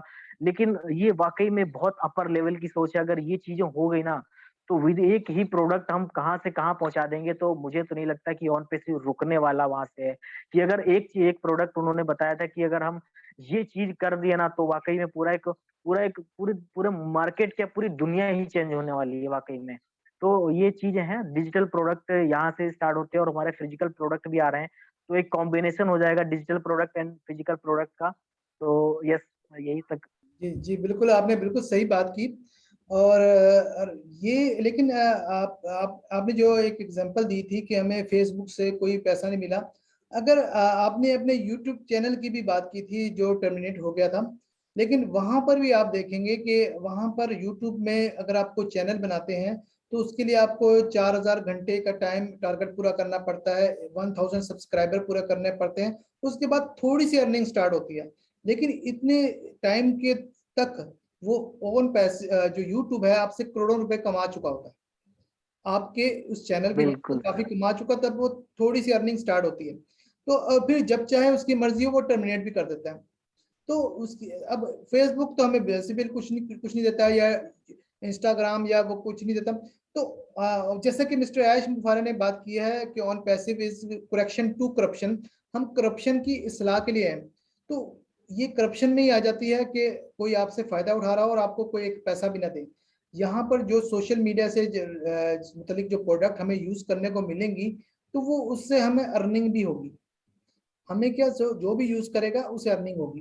तो इससे अच्छी बात नहीं हो सकती और बाकी आपने बात की कि अगर डिजिटल प्रोडक्ट की बात करें तो वो तो एक से एक बढ़कर हर प्रोडक्ट एक कंपनी है और वो एक तो आपको एक ही लॉगिन में मिलेंगी और तमाम प्रोडक्ट मिलेगी और सस्ती प्राइस में एक सस्ता सा पैकेज है उसमें मिलेंगी और इससे पहले के जो पैकेज है काफ़ी एक्सपेंसिव है और फिजिकल प्रोडक्ट्स उन्होंने नो डाउट हमें नहीं बताया लेकिन उन्होंने कुछ हिंट्स दिए हैं कि ये प्रोडक्ट जो है वो बहुत ही हाई लेवल की हैं। आपको शायद याद हो एक वेबिनार में मिस्टर ऐश से किसी ने कहा था हमारी ओ शॉप में ये प्रोडक्ट आएंगी तो उन्होंने कहा वो तो एक लाइट सी टी शर्ट वगैरह छोटी मोटी प्रोडक्ट होंगी, ये जरा बड़े लेवल हुँ। की प्रोडक्ट है यानी इनका लेवल कहीं ज्यादा होगा क्योंकि एनर्जी एनर्जी से रेलिवेंट प्रोडक्ट है, एनर्जी से प्रोडक्ट काफी है और ये भी कहा था कि जो प्रोडक्ट एनर्जी से रेलिवेंट जो प्रोडक्ट आएंगी उसको हजारों साल तक याद किया जाएगा, वो इस तरह की होंगी प्रोडक्ट। तो अभी हम इमेजिन कर सकते हैं। फिर इसके अलावा आपने आर्मी की बात की थी कि शुरू में उन्होंने बताया था एक उनकी लाइफ सेविंग प्रोडक्ट है जो कि यूएस आर्मी को रिव्यू के लिए दी गई है। तो अभी इन चीज़ों को एक्सप्लोर नहीं किया गया लेकिन अभी ये जो हमारा डाटा सेंटर बनने वाला है वो भी एक फिजिकल प्रोडक्ट होगी। तो ऐसी बहुत सारी चीजें होंगी बिल्कुल। और इससे हमारा एक फायदा ये होगा कि हम वो मार्केट जो फिजिकल मार्केट जो हम गैप आ गया था क्योंकि तमाम डिजिटल नहीं होता फिजिकल भी है तो वो मार्केट भी हम कवर कर लेंगे। तो यानी ऑन पैसिव पूरी यानी जितनी भी मार्केट की बात करें तमाम मार्केट को कैप्चर करेगा। तो अच्छा सर ये बताइए कि हम जब बात करते हैं ऑन पैसिव की तो दो चीजों का हम जिक्र करते हैं। तो दो तीन चीजों का एक तो इंटीग्रेशन और एक दूसरा ऑटोमेशन, तीसरा टारगेटेड ट्रैफिक। इनको अगर आप एक्सप्लेन कर दें तो थैंकफुल होगा आपका। जी। बिल्कुल सर, बिल्कुल सर। देखो क्या होता है सर कि इंटीग्रेशन कि जब अभी क्या है कि जब ऑन पैसिव, जैसे कि ऑन पैसिव क्या है कि ऑन पैसिव एक कैटमो पर आधारित है, ठीक है? कैटमो को हालाँकि इस पर बहुत लंबा हो जाएगा, अगर उस टॉपिक पे इस टॉपिक पे लेके आऊँगा। तो इंटीग्रेशन की बात अगर करूँ तो ऑन पैसिव जिस तरीके से आज वर्क कर रहा है, अभी बहुत सारे लोग देख रहे हैं कि आज बहुत सारे जैसे कि फाउंडर्स अभी आ रहे हैं, अभी मार्केटिंग कैंपेन्स भी स्टार्ट हो गई हैं। तो कहीं न कहीं जो ऑन पैसिव का जो सिस्टम है, वो बहुत ज़्यादा अब हाइली अब बहुत ज़्यादा बड़ा हो गया है। तो जिसमें बहुत सारे फाउंडर्स अभी इसको वॉच कर रहे हैं और तकरीबन 13 लाख फाउंडर्स होने वाले हैं। तो इसमें जो एक इंटीग्रेशन बन रहा है, जो इसमें जो एक वैल्यू बन रही है लोगों की, तो ये बहुत अच्छी बात है। हालाँकि इस पे मैं बहुत ज़्यादा एक्सप्लेन नहीं कर सकता हूँ इंटीग्रेशन पर, हालाँकि ऑटोमेशन जो है ना, ऑटोमेशन क्या होता है कि देखो एक चीज़ है कि हालाँकि एक बार मुझे सुनने में आया था जब एस सर ने वो चीज़ बोली थी कि जो फाउंडर्स है ना, फाउंडर्स के लिए ऑटोमेशन यानी कि ऑटोमेटिक चीज़ें होने वाली हैं। अभी उन्होंने बताया था कि एक फाउंडर ने हालाँकि आई थिंक वो 3 महीने पुराना वेबिनार हो गया होगा। तो उन्होंने पूछा था कि सर फाउंडर्स का काम क्या रहेगा? एक बात बताओ ना मुझे। तो बोले कि यस आप अगर पोस्ट लिख सकते हो तो पोस्ट लिखो। आप अगर ओन पैसिव के बारे में कुछ व्लॉग लिख सकते हो तो व्लॉग लिख सकते हो, लिखो। अगर आप ओन पैसिव के बारे में वीडियो बना सकते हो तो वीडियो बनाओ। आप ओन पैसिव के बारे में वेबिनार कर सकते हो, वेबिनार करो। आप ओन पैसिव को बता सकते हो तो दूसरों को बताओ। अगर ये कुछ भी नहीं कर सकते हो, तो सिर्फ़ ऑन पैसिव का लॉन्च का वेट करो और लॉन्च हो जाए तो सिर्फ़ आप विथड्रॉल करो। सारा काम ऑटोमेटिक ऑटोमेशन के साथ में होगा। सारा सिस्टम ऑटोमेटिक होने वाला है। तो ये मुझे बहुत अच्छा लगा कि ये ऑटोमेटिक जैसे कि आपने एक बात में शुरुआत में बताया ना कि ये आर्टिफिशियल इंटेलिजेंस, रोबोटिक सिस्टम, कि रोबोट काम करने वाला है यानी कि इंसान का जो हाथ-पैर से जो काम करता है ना, मशीनों ने उसको सब कर लिया, वो रोबोटिक सिस्टम ने ही सब कुछ उसको चुरा लिया। तो सिस्टम ये यहाँ तक कि तैयार हो गया कि आज केवल विथड्रॉल, और अगर आप विथड्रॉल भी नहीं कर सकते, तो सिर्फ़ आप क्या करो कि सिर्फ़ आप बैठ करके क्या आपका ऑटो भी विथड्रॉल करवा सकते हैं, ऐसी कोई बात नहीं है। तो ये एक ऑटोमेशन का काम है। ऑटोमेशन ये सिस्टम है कि एक मेशन पे काम हो रहा है और हालाँकि आई थिंक आपने इंटीग्रेशन, ऑटोमेशन और क्या सर पूछा आपने? Targeted traffic. Targeted traffic. देखो हाँ, सबसे अच्छी चीज़ मालूम है क्या? ये टारगेटेड ट्रैफिक सबसे अच्छी चीज़ है कि फाउंडर्स के लिए टारगेटेड गारंटेड ट्रैफिक मिलने वाला, और ये ज़रूरी है। क्यों? क्यों आपको ये समझना बहुत ज़रूरी होगा कि जो भी फाउंडर्स आ रहे हैं, जो भी फाउंडर्स अभी जॉइन हो चुके हैं, जो भी आना बाकी हैं या फिर जब तक कि जो फाउंडर्स मिलेंगे, उनके लिए गारंटेड ट्रैफिक होने वाला है। गारंटेड ट्रैफिक किस तरीके से होने वाला है और ये ट्रैफिक आएगा कहाँ से? क्या हम किसी को ज़बरदस्ती थोड़ी लाएँगे? नहीं। ज़बरदस्ती तो हम हाथ पकड़ के ला नहीं सकते ऑन पेसी में। लोगों के लिए मजबूरी हो जाएगा ऑन पेसी का प्रोडक्ट। जैसे कि अभी बात करें ना अभी ऑन पेसी के प्रोडक्ट की, तो एस सर ने बोला है कि लोग ज़रूरी नहीं मजबूरी हो गया। गूगल आज हमारे लिए ज़रूरी नहीं मजबूरी हो गया है। यूट्यूब, फेसबुक ये क्या है? इनके अलावा हमारे पास कोई ऑप्शन नहीं है। आज हम गूगल अगर कुछ कोई चीज़ सर्च करना हो तो गूगल ही दिखता है। कोई वीडियो प्लेटफ़ॉर्म देखना हो तो यूट्यूब ही दिखता है। इस तरीके से जो हमारे प्रोडक्ट होने वाले हैं मेरे दोस्त, वो प्रोडक्ट लोगों के लिए ज़रूरी होने वाले हैं। इसलिए हमें ट्रैफ़िक आना ही आना है। हमें जो 4.5 बिलियन जो इंटरनेट यूज़र हैं, वो हमारे प्रोडक्ट मिलेंगे तो हमको ऑटोमैटिकली ट्रैफ़िक मिलना ही मिलना है। हालाँकि उनकी वो ज़रूरत होगी। उनको ओ वॉलेट चाहिए, यस डेफ़िनेटली आपको मिलेगा। उनको ऑनेट चाहिए, यस ये लो। उनको पूरा कॉम्बो चाहिए, यस आपको ये लो। उनको पूरा पैकेज चाहिए, आपको 1 प्रोडक्ट चाहिए, 2 प्रोडक्ट चाहिए, 5 प्रोडक्ट चाहिए, आपकी खुद की वेबसाइट चाहिए, आपको डोमेन चाहिए, आपको चाहिए क्या? क्योंकि एक छत है और सारा सामान नीचे मिल रहा है, तो कोई भी नहीं कोई भी नहीं चाहेगा कि वो उस दूसरे वाली मार्केट में जाए। एक बात आपको ये जानना होगा कि एक मॉल, एक ग्रोसरी की दुकान में चीनी नहीं है, दाल नहीं है, ये चाय की पत्ती नहीं है, ये सब नहीं है। तो इस दुकान में जो सब कुछ है, ग्रोसरी की दुकान में सब कुछ मिल रहा है। आपको ए टू जेड जो आपको पूरा आपकी लिस्ट तैयार है। तो आप कहाँ पे जाना पसंद करोगे? इस वाली दुकान पे जाना पसंद करोगे या इस वाली दुकान पे जाना पसंद करोगे? डेफिनिटली आपका चूज़ ऑप्शन क्या होगा कि भाई यहाँ पे मेरी जो पूरी लिस्ट है ना, पूरी लिस्ट यहाँ पर से मेरी यहाँ पर से पूरी भर जाएगी और मैं ले लूँगा सामान। तो आप यहाँ पर इसलिए जाना पसंद करोगे क्योंकि आपकी जो लिस्ट है, यहाँ पर कंप्लीट हो जाएगी, आपको वहाँ से सामान मिल जाएगा। तो इसीलिए ऑन पेसिव में टारगेट लोग इसलिए आना पसंद करेंगे क्योंकि यहाँ पर लोग लोग जरूरी नहीं मजबूरी होगा लोगों के लिए यूज करना जो इसका प्रोडक्ट है। इसलिए क्योंकि यहाँ पे वो चीजें मिल रही हैं क्योंकि यहाँ पे तो चीनी, दाल कम है, नहीं मिल रहा। लेकिन यहाँ पे जो ग्रोसरी के ये जो दुकान है, जो यहाँ पे जो डेली बेसिस पे जो सामान मिल रहे हैं यूज़ के, यहाँ पे सब कुछ अवेलेबल है। यहाँ पे सब कुछ मिल रहा है। आप मॉल जाना क्यों पसंद करते हो? आपने शॉपिंग ली, ईद की बात करूँ मैं ईद की बात करूँ तो ईद में आप क्या करोगे? शॉपिंग करोगे। आपको शूज़ भी लेना होगा, आपको पैंट शर्ट भी लेना होगा, आपको बेल्ट भी लेना होगा, आपको आपको चश्मा भी लेना होगा, आपको बहुत मतलब जो भी आपको रेगुलर बेसिस पे यूज़ होना हो। कहाँ जाओगे आप? आप मॉल जाओगे या फिर आप उन 50 दुकानों पे जाओगे कि शूज़ भी मुझे लेना है या तो फिर हाँ, आप ऐसा कर सकते हो कि या तो शूज़ की एक ब्रांड बहुत बड़ी ब्रांड में आप चले जाओ, जो बहुत एक ब्रांड वैल्यू बाटा वगैरह जो बेचती हो। लेकिन आप जाओगे वहाँ पे कि जहाँ पर एक एक टाइम में एक बार में सब चीज़ मिल जाए। मुझे शूज़ भी मिल जाए, मुझे पैंट शर्ट भी मिल जाए, मुझे गॉगल्स भी मिल जाए, मेरा जो है ना ये पॉकेट का भी खर्च बच जाए। क्यों? क्योंकि एक जगह पे सामान लोगे तो आपको वहाँ पे से मॉल वाला क्या करेगा, बोलेगा कि सर आपकी शॉपिंग जो है ना 5000 प्लस की हो गई है, तो 5000 प्लस में हम आपको ₹500 का डिस्काउंट देंगे। रीज़न क्योंकि आप अगर इन सब चीज़ों को अलग-अलग जगह पर लेते, तो आपको वो डिस्काउंट नहीं मिलता। रीज़न क्योंकि आपने इस दुकान से 10 दुकानों से 10 अलग-अलग सामान लिए हैं, लेकिन वही अगर आपने 10 सामान को एक दुकान से ले लिया है, तो आपको वहाँ से आपका उसका जो मालिक है, जो उसका जो बैठा हो काउंटर पे, वो बोलता है कि सर आपने 5000 प्लस की शॉपिंग कर ली है, इसलिए हम आपको ये गिफ्ट भी दे रहे हैं।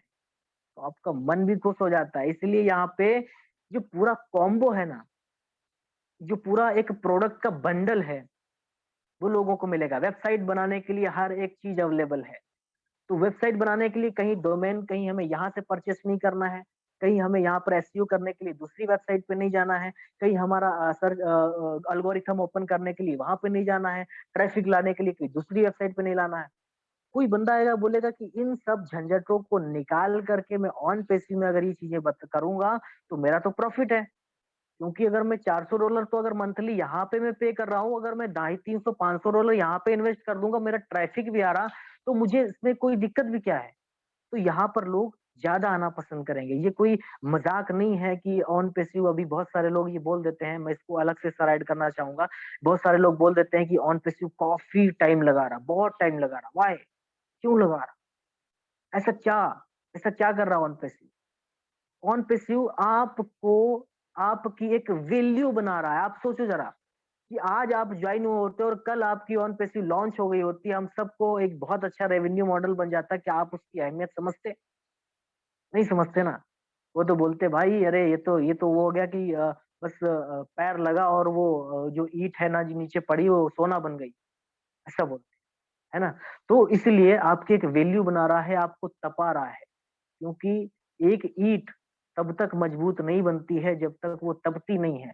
तो इसलिए जब तक कि तपना नहीं सीखोगे, इसलिए आप पेशे आपको तपा रहा है और हमेशा से स्टडी करते रहो डेली बेसिस पर आप इसके वेबिनार्स अटेंड करो।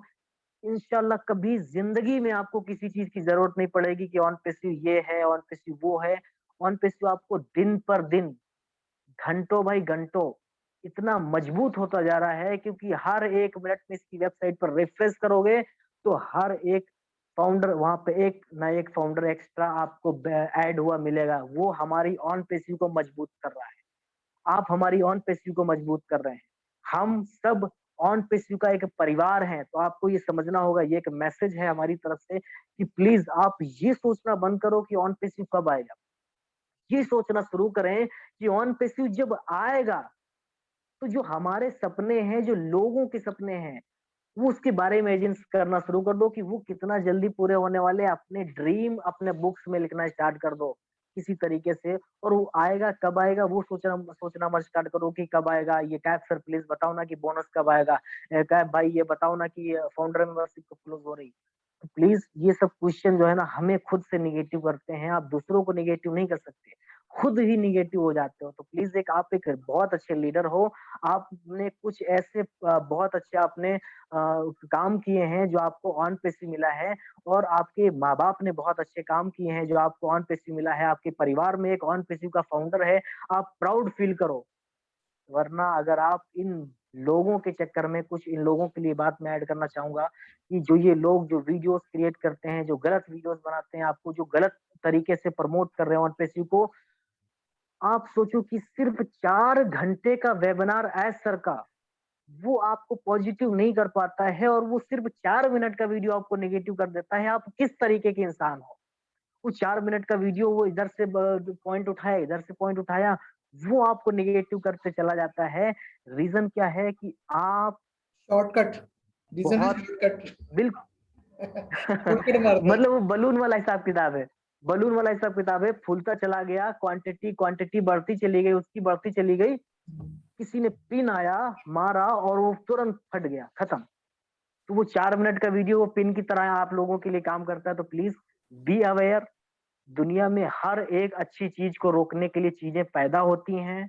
यहाँ तक कि आपको रोकने के लिए, आप कोई अच्छा काम कर रहे हो ना, आप अपने घर वालों से बोलो जाकर के मुझे बिजनेस करना है, मुझे जॉब नहीं करना है। या तो फिर मुझे आप बिजनेस कर रहे हो ना, तो बिजनेस छोड़ करके आप मुझे जॉब करना है। आपको जो मन करेगा रोक रोक देंगे, तो लोग बख्शने वाले नहीं हैं। तो लोग आपके ये क्यों बोल रहे हो कि ऑन पेसी में, तो क्या आप सोच रहे हो कि ऑन पेसी लॉन्च होने के बाद मुझे बख्श देंगे या आपको बख्श देंगे? तो पिन तो मारते ही रहेंगे। तो ये पिन को आज अगर झेलना सीख गए तो मेरे दोस्त जिंदगी में कामयाब हो जाओगे। ऑन पेस्यू को, गूगल को आज आज तक लोग बख्शते नहीं हैं, बड़ी बड़ी एमएलएम कंपनी को आज बख्शते नहीं है। ठीक है, जहां तक मोदी जी को आज बख्शते नहीं है, इमरान खान को हटा दिया गया वहां से, पाकिस्तान से, उनको बख्शा नहीं गया। हम कौन सी लेवल की चीज है भाई, हमें भी हटा दिया गया, डोनाल्ड ट्रंप को हटा दिया गया। हमें तो सीखना पड़ेगा ना। तो ये सीखना बहुत जरूरी है, इसको झेलना सीखो, उन लोगों को बिल्कुल बिल्कुल। अवेयर, उनको बस इग्नोर मारना सीखो। जी बिल्कुल थैंक यू बिल्कुल, वसीम एक्सीलेंट एक्सीलेंट। और आपने जो इतनी अच्छी तरह तरीके से एक्सप्लेन किया, और काफी जो लोगों के जहनों में सवालात थे उनको भी बीच में क्लियर कर दिया। जो को लोग जहनों में रखते हैं, उनके जहनों में डाउट आते हैं, तो वो आपने बहुत वेल तरीके से एक्सप्लेन किया। बट मैं थोड़ा सा ऐड करना चाहूंगा इसमें, जो क्वेश्चंस था इंटीग्रेशन के हवाले से, ऑटोमेशन के हवाले से, टारगेटेड ट्रैफिक के हवाले से, तो उसमें इसमें ये एक्चुअली बेसिकली अगर देखा जाए तो ये ये कैटमो के 4 पिलर में से 3 पिलर है। ये कैटमो बिल्कुल इसका बिल्कुल। नाम लेते हैं ना, तो ये 3 पिलर इतने इजी हैं कि चौथा पिलर खुद ब खुद हो जाता है। तो मनी। उसमें ये है कि अगर सी फॉर, अगर इसकी बात करें, सी फॉर कंप्लीट डिजिटल सोल्यूशन, तो वो इंटीग्रेशन है। इंटीग्रेशन से मुराद इसमें एक बात ये है कि इसमें खूबसूरत बात ये है कि इसमें तो जितनी भी प्रोडक्ट्स हैं आपस में जुड़ी हुई है, कनेक्टेड है। अब आपने अक्सर देखा होगा कि अभी ओ स्टाफ आई हमारी प्रोडक्ट है, हम कहते हैं ये अभी लॉन्च नहीं हुई। इसकी वजह ये है कि उसके साथ जो 10 प्रोडक्ट इंटीग्रेटेड हैं उनमें कोई मिसिंग है या कोई लॉन्च नहीं हुई का मसला है। तो जब तक वो तमाम की तमाम नहीं बन जाती, और स्टाफ नहीं चल सकती। मिसाल के देता हूँ, on Pacific human resource product है बेस, लेकिन उसमें ओ मेल है, यानी जब कंपनी ने मेलिंग करनी है तो वो भी इसके साथ कनेक्टेड है। अगर ओ मेल तैयार नहीं है, मिसाल के तौर पर ओ स्टाफ तैयार है, तो वो नहीं स्टार्ट होगी क्योंकि इंटीग्रेटेड है, जुड़ी हुई है। इसी तरह ओ पोस्ट है, अगर कंपनी ने अपनी प्रमोशन करनी है, ईमेल मार्केटिंग करनी है, तो वो उससे करेगी। फिर कंपनी ने जूम की जितनी तरह की मीटिंग करनी, तो ओ कनेक्ट उनके पास वहां पर कनेक्टेड है। फिर इसके अलावा और ओ वॉलेट है, कंपनी ने जो सैलरीज कमीशन वगैरह का हिसाब किताब उनकी उसके थ्रू ही देना है। तो कहने का मकसद है कि इंटीग्रेशन का फायदा यह है कि तमाम प्रोडक्ट आपस में जुड़ी हुई, हमें तमाम जगहों पर नहीं जाना पड़ता। पहले हम एक प्रोडक्ट यूज करते थे तो एक ही होती थी, जूम है तो एक ही है, उसमें बाकी बिल्कुल चीजें बिल्कुल। मिलेंगी। तो यहाँ पर इंटीग्रेशन का जो लफ्ज हम यूज करते हैं, तो इंटीग्रेशन सबसे बेस्ट चीज है।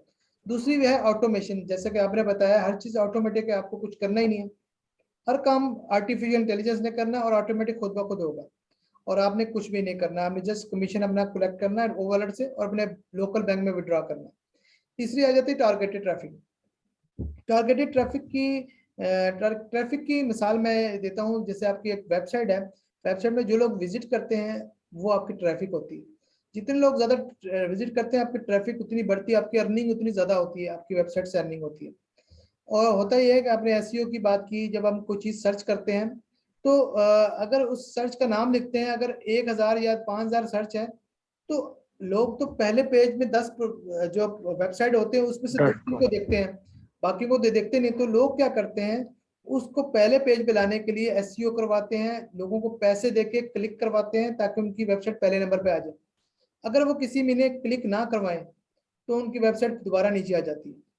तो हमारे यहाँ पर आप फेसबुक में देखा होगा, फेसबुक में भी वो जो लोग टारगेटेड ट्रैफिक जो आप पे करते हैं, पेड प्रमोशन होती है, तो उसमें से वही लोग वहां पे क्लिक करते हैं जिनकी इंटेंशन होती है, वो देखते हैं इनकी तो वजह ये बार बार चीज को सर्च कर रहे हैं, वही लोग आपकी वेबसाइट में आते हैं, आपकी साइट में आते हैं ताकि वो आपको आपकी साइट खरीद सकें। अगर फर्ज करें आपकी एक इलेक्ट्रॉनिक्स की शॉप है, उसमें 100 कस्टमर आते हैं, 90 कस्टमर तो सिर्फ बस विंडो वॉचिंग, विंडो शॉपिंग और सब कुछ वैसे ही देखने के आए हैं, लेकिन 10 कस्टमर रियल हैं। आपको वो पूरे दिन 100 के 100 कस्टमर झेलने हैं, तब आपको 10 कस्टमर फिल्टर होके मिलेंगे, टारगेटेड जो आपके ट्रैफिक वो होगी। ऑन पैसिव की खूबसूरत बात यह है कि जितने भी आपकी कैफ डॉट ए आई या मेरी वसीम डॉट ए आई की वेबसाइट, सबकी वेबसाइट्स होंगी, जो भी ट्रैफिक आएगी, जो मेरे पास ट्रैफिक आएगी वो सिर्फ मेरी ही हो जाएगी। वो ये नहीं होगा कि नेक्स्ट टाइम उधर जाएगी, और उनको पता ही नहीं होगा, वो जस्ट प्रोडक्ट देखेंगे। तो आर्टिफिशियल इंटेलिजेंस का काम है उसको कनेक्ट करना। फिर दूसरी बात है, वो ट्रैफिक फिल्टर होकर आएगी, फिल्टर होके उन्होंने देखना है कि ये जो कस्टमर है इसने कितना सर्च किया, इसके क्रेडिट कार्ड में इतना बैलेंस है कि ये प्रोडक्ट खरीद सके। तो ये इतनी सारी चीजें जब ये आर्टिफिशियल इंटेलिजेंस चेक करेगी तो जो भी कस्टमर आएगा वो चीज लेकर ही जाएगा। तो इससे ज्यादा खूबसूरत बात क्या, उसमें बिल्कुल। टाइम वेस्ट नहीं होगा। तो जब तीन चीजें इतनी खूबसूरत मिल जाएंगी, टारगेटेड ट्रैफिक, इंटीग्रेशन, ऑटोमेशन, तो चौथा ऑप्शन है मनी फॉर एवरीवन, तो सबको तो पैसा मिलना ही मिलना है। आई थिंक बिल्कुल। इससे आसान मॉडल नहीं हो सकता। तो मैंने सोचा कि आप ये ऐड कर दूं अपने बिहाफ पर। तो नेक्स्ट मैं पूछना चाहूंगा कि ऑन पैसिव जब आपने स्टार्ट किया था, डेफिनेटली आपको इतना आइडिया नहीं था कि ये क्या है। आपने ऐसा उसको स्टडी करना, वॉच करना शुरू किया वेबिनार, तो आपको पता चला। तो अब जब से अब तक अब आपका क्या पॉइंट ऑफ व्यू है ऑन पैसिव के बारे में, आपकी क्या एक्सपेक्टेशन है और आपका क्या ख्याल है यूथ पर इसका क्या असर होगा? तो आपकी जो राय है बताइए प्लीज। बिल्कुल बिल्कुल बिल्कुल। सर मैंने जब इसको ज्वाइन किया था उस टाइम पे, तो मेरे को ऐसा नहीं लग रहा था कि बहुत कुछ होगा। हालांकि बोलते हैं ना कि किसी चीज के नाम में ही एक जेन्युइन चीज होती है, तो मुझे ऑन पैसिव आपस में मुझे मन कर रहा था कि इसको स्टडी करूं मैं, और इसको बार बार स्टडी करूं। हालांकि इसको स्टडी करना इतना आसान नहीं था, क्योंकि लोग बहुत सारा स्टडी कर देते हैं और घूमते घूमते पता नहीं कहाँ पहुंच जाते हैं। इसको मैंने स्टडी किया, और लगातार webinars, international webinars, as sir उस टाइम पर 2020 में बहुत ज्यादा वेबिनार्स करते थे। हालांकि उस टाइम से ज्यादा आज वेबिनार कर रहे हैं वो। तो इंटरनेशनल वेबिनार्स, नए नए वेबिनार स्टार्ट हुए थे, यूट्यूब पर वीडियोस बहुत कम थी, तो उस टाइम पर स्टडी करना थोड़ा सा मुश्किल था आज के मुकाबले। तो जब मैंने स्टडी करना स्टार्ट किया तो मुझे लगा कि यस डेफिनेटली, एज सर ने उस टाइम पर एक बात बोली थी कि हर एक फाउंडर, वाकई में हर एक फाउंडर की एक वैल्यू, सबसे पहला 2020 में ये शब्द आया था, ये एक वैल्यू क्रिएट करेगा ये ऑन पैसिव। तो मुझे लगा कि व्हाट इज वैल्यू, ये क्या वैल्यू है? एक लीडर बन जाओगे, 5 से जितनी टीम है उतना वैल्यू हो जाएगा। तो मुझे ऐसा लगा कि ये वैल्यू मतलब यही होगा कि भाई आप एक लीडर बन जाओगे, हाँ 10,000 लोगों की टीम है तो 10,000 लोग तो जानेंगे ना, तो आपकी वैल्यू होगी ना। तो फिर लेकिन उस वैल्यू की जो आज मुझे जो कीमत है, वो आज जो उस वैल्यू का जो शब्द 2020 में सर ने बोला था कि यस, जो आपकी वैल्यू, और आज भी कभी कभी वो बहुत बोलते हैं, और वो जेन्युइन चीज मुझे आज लगती है कि वाकई में वो वैल्यू आज प्रोवाइड हो रही है। और सारे यूथ के लिए मैं ये चीजें मैं बेसिकली बता रहा हूँ कि हर एक इंसान, हर एक यूथ के मोबाइल में, हाथ में एक मोबाइल है। पबजी में वो समय व्यर्थ कर रहा है, टिकटॉक में समय व्यर्थ कर रहा है, लाइकी में व्यर्थ कर रहा है, इंस्टाग्राम में व्यर्थ कर रहा है। प्लीज इन सब चीजों के लिए, ये जो समय अपना व्यर्थ कर रहे हैं, जो अपना स्टडी कर रहे हैं, अपने घर वालों पर एक बोझ है। बाय द वे कि घर वालों की एक उनका जो सिस्टम है, जो तरीका है कि भाई मेरा 50,000 का मेरा पैकेज है मंथली, और उनसे बोनस प्लस निकल जा रहा है। क्यों? रीजन क्या है कि उनके घर में 2 लोग ऐसे हैं जो पढ़ाई करते हैं, जिनका मंथली खर्च 20,000 है। तो वो जो यूथ जो चला रहा है मोबाइल, वो मोबाइल जब ऑन पे से उसको यूज करेगा, जो ऑन पे से, क्योंकि उसको तो लत है ना मोबाइल की। यूथ को, हर एक इंसान को लत है मोबाइल की, उसको चलाना ही चलाना है। दिन में 3 घंटे तो मोबाइल को देना एवरेज। इंडिया के अंदर एक रिसर्च है, एक रिसर्च के हिसाब से बताया है कि इंडियन यूथ 18 से लेकर के 30 साल की उम्र तक 3 घंटे एवरेज मोबाइल रोज चलाते हैं, एवरेज। और इंडिया में एक और ये रिसर्च है, खासकर इंडिया की मैं बात कर रहा हूँ, कि इंडिया में कोई किसी का भी अगर रिचार्ज खत्म होता है तो विद इन 3 आवर्स 70% लोग विद इन 3 आवर्स उसको रिचार्ज करवा लेते हैं। रीजन क्या है कि वो इंटरनेट के बिना रह नहीं सकते। तो जो इंटरनेट का जो सॉल्यूशन आ रहा है, टिकटॉक हमारे इंडिया में इसलिए बहुत ज्यादा वायरल हो गया क्योंकि उसने नई चीज लाई इंडिया में, और इंडिया में देखते देखते 2 सालों के अंदर पूरा बिल्कुल मार्केट कैप कर दिया। अभी तो वो बैन हो गया तो उसका तो कोई बात नहीं, लेकिन जब ऑन पेस्यू के जो प्रोडक्ट जो इंडियन यूथ यूज करेगा, तो उसके साथ में उसको एंजॉय भी आएगा, उसके साथ में वो अकेडमी से पढ़ाई भी कर सकेगा, उसके साथ में वो जो इंडिया जो प्रोडक्ट हैं, उससे वो अर्निंग भी कर सकेगा। तो हमारे लिए बहुत बड़ा प्लस पॉइंट बन गया है कि इंडियन यूथ के लिए, पूरे वर्ल्ड वाइड यूथ के लिए, जितने भी लोग हैं, जितने भी लोग अपने आप में पढ़ाई करना चाहते हैं, बहुत सारे लोग हैं जो यूथ कंट्रीज हैं, वो विदेश में पढ़ाई करना चाहते हैं, लेकिन उनकी घर की स्थिति उतनी अच्छी नहीं है कि वो अपनी ही शहर से बाहर पढ़ लें, कि वो कंट्री के बाहर क्या, अपनी कंट्री से बाहर क्या जाएंगे। तो उनके लिए एक बेस्ट अपॉर्चुनिटी, मेरे कल वेबिनार था, एक बच्चा था श्रेयांश, 14 ईयर्स ओल्ड था। तो उसने बोला कि सर, मैंने उससे क्वेश्चन किया कि वाई बेटा आपने ऑन क्यों ज्वाइन किया? बोला कि सर, मेरी घर की कंडीशन इतनी अच्छी नहीं है। आज भी वो वेबिनार में आया था मोहम्मद कमाल सर के साथ में। तो बोला कि मेरी इतनी घर की कंडीशन अच्छी नहीं है कि सर मैं वहां पर जाकर के रसिया या फिर दुबई या फिर कोई भी ऐसा कंट्री चूज कर सकूं जो मुझे अच्छा लगता है, जो बिजनेस फील्ड मुझे जो जो करना है, वहां पर मैं जा सकूं, क्योंकि मेरी घर की कंडीशन उतनी अच्छी नहीं है। अब सबसे अच्छी चीज ये है कि आज की डेट में उसने बोला कि sir, I love O academy, मैं वेट कर रहा हूँ। क्यों? क्योंकि जब मैं ओ अकेडमी पर बैठ करके पढ़ूंगा तो मैं इंडिया में बैठा हूँ और मैं रसिया के टीचर से पढ़ रहा हूँ, मैं इंडिया में बैठा हूँ, मैं यूएस के टीचर से पढ़ रहा हूँ। तो ये एक यूथ को पूरा चेंज करने वाला है सर। पूरा यूथ, एक बोल सकते हैं कि पूरा एक दुनिया ही चेंज होने वाली है, पूरी एक जनरेशन ही चेंज होने वाली है। कि ये अभी अभी देखते हो ना कि लोग जाते हैं या यहाँ से स्कूल जा रहे हैं, तो आने वाले कुछ समय में जिस तरीके से कोविड ने पूरा सब कुछ लगभग 30% लोगों को और ज्यादा डिजिटल कर दिया। जूम पता नहीं कहाँ था, आज जूम पर ही हम लोग बात कर रहे हैं। तो ये एक हमारे लिए, हमारे पूरे यूथ के लिए, पूरे बोल सकते हैं यूथ के लिए ही नहीं बल्कि पूरे वर्ल्ड वाइड जितने भी लोग हैं, जो भी चाहते हैं उनको वो ये चीज प्रोवाइड करेगा। ऑनपेसिव एक बहुत अच्छी अपॉर्चुनिटी यूथ के लिए भी है, क्योंकि आजकल जिस तरीके से यूथ आज मोबाइल में वेस्टेज कर रहा है अपना टाइम, वही अपना टाइम वहां पर लगा करके, वही 3 आवर्स लगा करके वो एक पेसिव इनकम भी जनरेट करेगा और अपनी लाइफ में एक सक्सेसफुल भी बनेगा। जब वो पेसिव इनकम जनरेट करेगा तो उसको लगेगा कि वाकई में मैं कुछ कर रहा हूँ। और ये एक न्यूयॉर्क टाइम्स की एक रिपोर्ट है कि 2025 तक तकरीबन 80% इंटरनेट यूजर इंटरनेट से कमाई करना स्टार्ट कर देंगे। तो ये मुझे बहुत अच्छा लगा कि ये, और उसमें ये भी जिक्र हुआ था कि इसमें जो डिजिटलाइजेशन है, टेक्नोलॉजी का बहुत बड़ा रोल है, वेब 3 का और ये आर्टिफिशियल इंटेलिजेंस का बहुत बड़ा रोल मिक्सचर होने वाला है।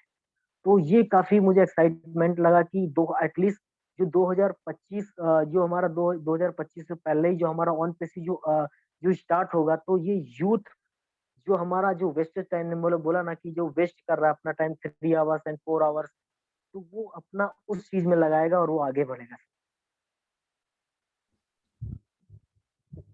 जबरदस्त कैफ भाई, आपने बहुत अच्छी तरह एक्सप्लेन किया है कि यूथ पर क्या इफेक्ट होगा। यूथ क्या, मेरे नजदीक हर डिपार्टमेंट, हर नौजवान, हर बूढ़े, हर खवातीन, सब पर इसका इफेक्ट होगा और सबकी लाइफ चेंज होने वाली है। और सबको फाउंडरशिप बहुत जल्द आपको पता क्लोज होने वाली है, और जो लोग इसका फायदा उठा लेंगे और वो जो इसको ज्वाइन कर लेंगे उसका फायदा उठाएंगे, और नेक्स्ट उनकी आने वाली लाइफ, उनकी आने वाली नस्लें तक इसका फायदा उठाएंगे। तो आखिरी क्वेश्चन है, टाइम काफी हो गया है हमारे पास, क्वेश्चंस तो बहुत ज्यादा थे बट आपके पास भी टाइम शॉर्ट है और वैसे भी टाइम काफी हो गया। तो जो लास्ट हमारे रिसेंट एक 30 मार्च 2022 को एक इवेंट हुआ था हैदराबाद में और बुर्ज खलीफा में, जो हमारी मार्केटिंग कैंपेन लॉन्च हुई थी, इसके बारे में आप कुछ कहना चाहें, उसके बाद हमें अपना इंटरव्यू क्लोज करते हैं जी। बिल्कुल, बिल्कुल, बिल्कुल वसीम सर। ये जो 30 तारीख का इवेंट हुआ था, ये वाक़ई में सर बहुत, बहुत गज़ब का था। मैं एक्सपेक्ट नहीं कर रहा था कि द टॉप, जब एस सर ने उससे पिछले वेबिनार बोला था कि क्या नाम रखा जाए, क्या नाम रखा जाए? तो ऐसे ही नाम आया कि द टॉप। तो मैंने कहा द टॉप का मतलब कि कुछ ना कुछ तो टॉप का होने वाला है। तो मैं वो इवेंट में बताऊँ कि सर, मेरे यहाँ फंक्शन और ढिल्लन सर जानते थे कि मेरे यहाँ फंक्शन, और मैं पूरा घर से भाग करके वहां पर एक अपने फ्रेंड के घर पर जा करके वो इवेंट सुन रहा हूँ, मोबाइल ऐसे सेम बैठ बैठ करके, और मुझे ढूंढा जा रहा है, मेरे को कॉल्स पे कॉल आ रहे हैं कि बंदा कहाँ चला गया। तो मैं देख रहा हूँ, और जैसे ही, हालांकि उसमें कुछ टेक्निकल इश्यू आ गया था, वहां से लाइव नहीं हो पा रहा था। जैसे जैसे अपडेट आ रही, तो मैं वहां से मैं एक्साइट भी नहीं हो पा रहा, क्योंकि अपना घर अपने ही होता है एक्साइटमेंट के लिए कि यस यस। और वहां पे मैं एक्साइटमेंट भी नहीं हो पा रहा हूँ मैं कि यार क्या कैसे करूं। और जैसे ही वहां पर जैसे बुर्ज खलीफा पे ये ऐड चलाई गई, यकीन मानो मुझे लगा अरे बाप रे ये क्या हो गया। मैं तो सोचता था कि अरे ये शाहरुख खान का बर्थडे विशेष हो रहे वहां पे, 30-30 सेकंड के इतने लाखों रुपए लेता है बुर्ज खलीफा ऐड करने के। मैंने कहा वाकई में ये जो कैंपेनिंग की स्टार्ट जो है ना ओनपेसी ने, ये बहुत टॉप लेवल की है। फिर बाद में वहाँ पे बुर्ज खलीफा में वहाँ पे ऑफिसेज के बारे में बताना कि हमारे ऑफिसेज वहाँ पे हैं, 134 एंड 140 151 वहाँ पे ऑफिसेज हैं। तो मुझे लगा कि वाकई में इन्होंने द टॉप किया, और मार्केटिंग कैंपेन जो स्टार्ट हुई है, ये वाकई में इसका जो पूरे दुबई में जो Dubai mall and Burj Khalifa and बहुत सारी लगभग 10 लोकेशंस पे रेगुलर मार्केटिंग हो रही है। पूरे वर्ल्ड वाइड लोग दुबई में इकट्ठा होगा होते जा करके हैं। इंडिया से भी लोग दुबई जाते हैं, पूरे 212 कंट्री, क्योंकि दुबई एक ऐसा सर कंट्री है कि मेरा एक ड्रीम कंट्री है कि मैं वहां पे जाऊं। मेरे लिए, क्योंकि अगर मुझे मिल जाएगा चांस तो मैं डेफिनेटली 100% जाना चाहूंगा। क्यों? ऐसे ही दुनिया का हर एक इंसान दुबई घूमना चाहता है। और डिफरेंट टाइप कंट्री जितने भी लोग हैं, चाहे यूएस हो, चाहे कनाडा हो, इंडिया हो, पाकिस्तान हो, बांग्लादेश हो, सारे ही लोग दुबई में अवेलेबल मिलते हैं। और वहां पे मार्केटिंग स्टार्ट होना मीन्स कि हम बहुत कुछ बड़ा कर रहे हैं। और ये अभी तो एक शुरुआत है महज, ये तो एक बोल सकते हैं कि एक ट्रायल है, एक ट्रेलर बोल सकते हैं ना, कि मार्केटिंग कैंपेन का एक टीजर है, ट्रेलर भी नहीं बोल सकते, ये एक टीजर है। इसके बाद ट्रेलर होगा, फिर उसके बाद में पूरी मूवी रिलीज हो जाएगी, बहुत कुछ धमाल होने वाला है। ये भी जो 10-12 लोकेशंस पे बहुत बड़ी बड़ी एडवर्टीजमेंट, इससे भी कई गुना ज्यादा होने वाला है। मैं सोच रहा था कि बैनर एडवर्टीजमेंट होगी, कि बैनर लगे होंगे न्यूज में, लेकिन ये तो बिल्कुल स्क्रीनिंग, बहुत बड़ी बड़ी स्क्रीनिंग की। मेरी बिल्डिंग भी छोटी पड़ जाए, इतनी बड़ी बड़ी स्क्रीनिंग हो रही है, तो बड़ा देख के खुशी मिलती है। तो बहुत अच्छा है, पॉइंट ऑफ व्यू ये है कि बहुत अच्छा हो रहा है ऑन पीसी में, और बहुत कुछ बड़ा होने वाला है ऑन पेसी भी आने वाले समय में। हमारे सामने देखते देखते यहाँ तक पहुंचा है, और हमारे सामने देखते देखते ही बहुत कुछ हो जाएगा। तो पेशेंस बना के रखना है। जी तो जी। Thank you so much Wasim sir, आपने मुझे यहाँ पे इनवाइट किया और वो इंटरव्यू किया। बहुत मैं सारी गलतियां हुई हैं, नहीं नहीं कोई। बहुत सारी बातें बातें हुई हैं, काफी सारी चीजें आपने भी बताई, हमने आपसे सीखा, आपने मेरे से सीखा। अभी रमजान का हंसी वक्त है, चल रहा हंसी है, है, आप भी हंसी है, हंसी रोजे। है। बिल्कुल जबरदस्त है। और ये थैंक यू। देखिए, हम जब भी हैं सब है ना नॉलेज सीखने वाले हैं। मैं थोड़ा सा ऐड करूंगा, उसके बाद क्लोज करूंगा। सबसे पहले तो मैं उन लकी पर्सन्स में हूँ जिनको हैदराबाद इवेंट में इनवाइट किया गया था पाकिस्तान से। आपको पता है जितने भी लोग थे इंडिया से आए थे, लेकिन अनफॉर्चुनेटली टाइम शॉर्ट था। 3 दिन में वीज़ा अरेंज करना आपको पता है बहुत मुश्किल होता है अगर दूसरे कंट्री में जाना हो, तो पॉसिबल नहीं हो सका। बट मेरे लिए स्टिल ऑनर की बात है, ये चीज़ें मैटर नहीं करती। लेकिन जो चीज़ें ऑन पैसिव का विजन है, जो ऑन पैसिव ने कर दिया, वो उसके आगे कुछ भी नहीं। सेकेंडली मैं दुबई में रह चुका हूँ, तो मैं ये बुर्ज खलीफा बाहर से देख वाह। रहा हूँ, और मैं मुझे सब दुबई माल वगैरह सब मैं जगह घूम चुका हूँ। तो मुझे इसलिए उन जगहों के बारे में आपने बिल्कुल सही कहा, वहाँ पर ऐसे लगता है कि हम पाकिस्तान में ही घूम रहे हैं, क्योंकि वहाँ पर जो इंडियन होते हैं वो भी उर्दू हिंदी बोलते हैं, पाकिस्तानी होते हैं बंगाली भी उर्दू हिंदी बोलते हैं, नेपाली भी बोलते हैं। तो हमें इसलिए इतना, और एक तो मुझे कुछ वहाँ के अरबी मिले जो उर्दू बोल रहे थे। तो वाह। मैंने कहा आप पाकिस्तान में कहाँ से हैं? वो कहता मैं लोकल हूँ। तो तो मुझे एक थोड़ा सा मैं शर्मिंदा भी हुआ। लेकिन ये कि वहाँ पर आपको इंग्लिश बोलने या दूसरी ज़ुबान बोलने की ज़रूरत नहीं पड़ती, आप अपनी ज़ुबान ही बोलते हैं। अच्छा, अब आ जाते हैं बुर्ज खलीफा की। बुर्ज खलीफा की अगर बात करते हैं, तो लोगों को नहीं पता कि बुर्ज खलीफा में ऐड देना कुछ छोटा-मोटा काम नहीं। सबसे पहले तो इसके लिए इजाज़त लेना, और हर शख्स वहाँ पे अपनी ऐड नहीं दे सकता। एक्सपेंसिव तो है ही, नो डाउट, कीमती तो है। 2-3 मिनट की पत्नी लाखों करोड़ों रुपए इसकी पे करना पड़ता है, वो तो है ही। कॉस्ट आती है। लेकिन ये कि वहाँ पर बुर्ज खलीफा की एक इम्पोर्टेंस है कि 163 फ्लोर है और दुनिया की सबसे ऊंची बिल्डिंग है, और हमारा ऑफिस सबसे दुनिया का सबसे ऊंचा ऑफिस है, नंबर 1। और आपने वो बात की एट द टॉप की, जो सर बात कर रहे थे, तो बुर्ज खलीफा के अगर देखें तो उसमें तमाम ऑफिस स्वीट्स नहीं है, उसमें रेजिडेंस भी हैं, रेस्टोरेंट भी हैं, नाइट क्लब भी हैं, और बहुत सारी चीज़ें, और बहुत सारे फ्लोर ऐसे हैं जो मैकेनिकल हैं इनको ऑपरेट करने के लिए। अब अगर उसकी टॉप की बात की जाए, 149 फ्लोर से लेकर 154 तक ऑफिस स्वीट्स हैं, और उससे ऊपर सारे मैकेनिकल हैं। अब 151 में हमारा ऑफिस है, 152, 153, 154 खाली है, यानी हमारा ऑफिस सबसे ऊंचा है, नंबर 1। अगर उससे थोड़ा नीचे जाए तो 148 पर एक स्काई ऑब्जर्वेटरी है। स्काई ऑब्जर्वेटरी से मतलब वहाँ दूरबीनें लगी हुई हैं, लोग वहाँ से आसमान देखते हैं, क्योंकि सबसे ऊंची हाइट पर है ना, 148 फ्लोर पे। और जो ऐसा कहते थे ना हम आसमान से भी ऊंचे हैं, तो वो 148 से ऊपर हमारे 151 पे, तो इसलिए वो बात करते हैं। अभी तो उन्होंने एक और बात भी की है, हम स्पेस स्टेशन से भी देखे जाएंगे। आई डोंट नो वो बुर्ज खलीफा की बात कर रहे थे, उनके जहन में क्या है। अभी तो बहुत सारे सरप्राइज देखने वाले हैं। और और दुबई माल जो है वो, अगर आप बहुत जल्दी जल्दी भी विजिट करें तो एक दिन में मुश्किल आप उसे विजिट कर पाते हैं, वो इतना बड़ा है। तो वहाँ पे 120 स्क्रीन है, इतना रश होता है, रोजाना 3 लाख विजिटर आता है वहाँ पे, इतना बड़ा है, 3 लाख विजिटर डेली। तो वहाँ पर अगर आपने वो अभी जो अभी 15 अप्रैल को जो इवेंट हुआ था, आपने देखा होगा कि पहले उन्होंने 9 स्क्रीनों की बात की, फिर 10, अब 15 जगहों पर ये जो लाइव दिखाया गया। और वाकई आपने वो सही बताया कि वो कोई बैनर नहीं था, इतनी बड़ी बड़ी स्क्रीनें थी, अब बिल्डिंग से भी ऊपर। तो और लोग जहां भी देख रहे थे उन्हें ऑन पैसिव नजर आ रहा था। इंशाल्लाह इससे भी बड़े बड़े सरप्राइजेस होंगे और हमारे लिए बेहतर होगा। तो हम ये इंटरव्यू यहीं पे क्लोज करते हैं। आपकी आमद का बहुत बहुत शुक्रिया। इंशाल्लाह नेक्स्ट किसी वेबिनार इंटरव्यू में कहीं मुलाकात होगी। अस्सलाम वालेकुम। वालेकुम अस्सलाम।